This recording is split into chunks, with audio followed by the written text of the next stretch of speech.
C'est l'une des révolutions musicales majeures du XXIe siècle et elle porte un nom, le streaming.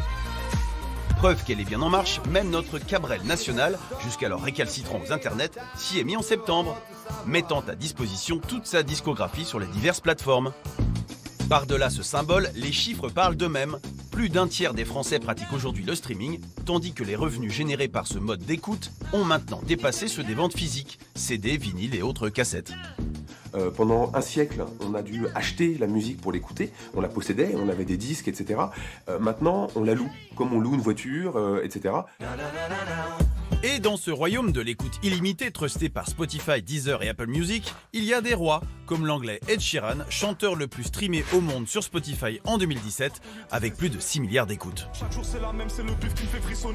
En France, les rois du stream sont Jul, Damso ou PNL. Oh, bah tiens, des rappeurs. Bah oui, normal, puisque ceux qui consomment le plus en streaming, ce sont les 15-25 ans.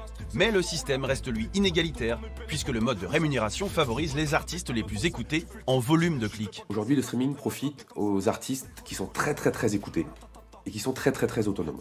Donc, en gros, le rap, les musiques électroniques à la mode, et c'est tout. Et les gros artistes internationaux, Taylor Swift, compagnie. Et même si moi, j'écoute pendant un mois que du free jazz japonais, mon argent va quand même aller à Rihanna. Et à la clé, un pourcentage très faible qui revient à l'artiste, de l'ordre de 0,000 et des poussières par titre streamé.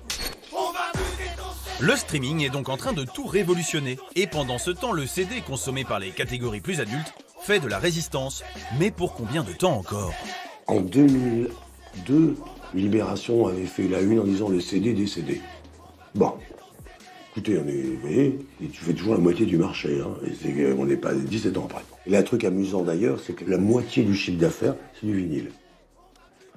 Donc on peut se dire qu'à terme, le marché de la musique, ça sera du streaming.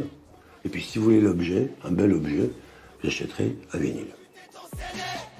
On se quitte avec Oh Happy Day, titre joyeux qui résonne pourtant tristement aujourd'hui, puisque son auteur Edwin Hawkins nous a quittés hier. Allez, à demain mes lapins. Oh, happy day. Oh, happy day. When Jesus